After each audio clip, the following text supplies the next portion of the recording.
जी, अगर जाने अनजाने में कोई पाप या भूल हो जाए तो क्या भगवान इसी जन्म में उसका दंड देते हैं या अगले जन्म में देते हैं? पहली बात तो है कि जाने और अनजाने में बड़ा अंतर है। जाने में और अनजाने में बड़ा अंतर है। अनजाने में ऐसा है कि जैसे अचानक पैर पड़ गया और कोई जीव मर गया, हम मारना नहीं चाहते, ये हुआ अनजाने में। लेकिन जानबूझ के मारना, उसे हुआ जाने में। जो जानने का दंड है वो विशेष है और अनजाने का वो माफ भी है, क्योंकि आपका उद्देश्य मारना नहीं था। जैसे एक बार हम बर्तन मांजने के लिए, श्री जी के पात्र मार्जन करने के लिए मिट्टी लेने के लिए गए, तो अब हर जगह से मिट्टी तो ले नहीं सकते, कहीं थूका हो कहीं कुछ हो, तो मेड़ से मिट्टी लेने गए। तो फावड़ा से पहले ऊपर की हटा के फिर नीचे की लेने, तो जो ही फावड़ा मारा सो खन खजूर नहीं होता, अब वो कट गया। हमारा उद्देश्य तो जीव को कष्ट देना।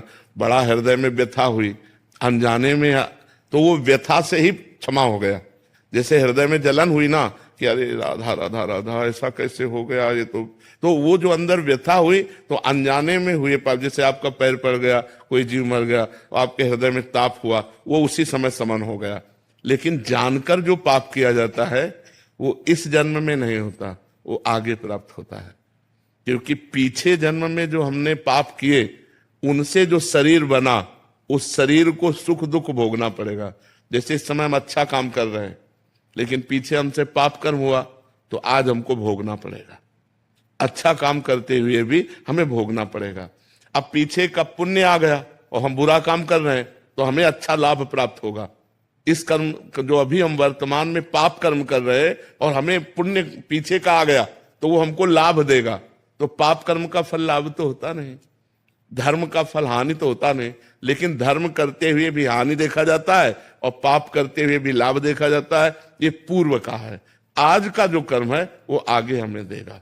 इसलिए हमको बहुत संभाल के अपनी नई जीवन की जो क्रियाएं हैं उनको बहुत संभाल के करना चाहिए, नहीं तो भोगना पड़ता है। अब इस जन्म का जो भजन का है वो आगे उसका फल मिलेगा। तो पेमेंट महीना के बाद ही मिलती है। लेबरी बात अलग है कि, और लेबरी में भी शाम तक तो इंतजार कर तो ऐसे ही थोड़ा अंतराय में एक जन्म के बाद फिर हमें अपने कर्मों का, अगर कोई भयानक पाप बन जाए तो फिर तुरंत लागू हो जाता है। साधु अवज्ञा तुरंत भवानी, कर कल्याण अखिल की हानि। जैसे किसी संत महापुरुष की हत्या, संत महापुरुष का अपराध, फिर वो तुम्हारा सर्वनाश कर देगा, वो तुरंत लागू हो जाएगा। वैसे कोई पुण्य कार्य हैं जो तत्काल असर करते हैं? हाँ, ऐसे ही पुण्य कार्य है कि तत्काल आपको संभाल देंगे। इसीलिए जैसे अनुष्ठान कराया जाता है ना ब्राह्मणों से, वो तत्कालिक अनुष्ठान लाभ देगा। अब वो मृत्युंजय का जप कर रहा है और उसकी मृत्यु योग आ रहा है, वो काट सकता है मृत्यु योग को। मंत्र में बहुत बड़ी सामर्थ्य है। भावी मेट सकें त्रिपुरारी, जो भाग्य में लिखा हुआ उसको भी मेटा जा सकता है तपस्या भजन अनुष्ठानों के द्वारा। महाराज जी, क्या दूसरों के कर्मों में दखल देना उचित है? महाराज जी, अगर कोई गलत कार्य या राह पर है तो उसे रोकना चाहिए या सत्मार्ग? अगर हमारी बात माने तो, अगर वो गलत कर रहा है तो हम प्रार्थना कर सकते हैं कि आप, वो हमारा अधिकार हो, हमारा मित्र हो, हमारा कोई संबंध हो, रिलेशन हो। उपदेश वही लागू होते हैं जहां शिष्यता हो या मित्रता हो और हमारी बात का कोई भाव रखे हो।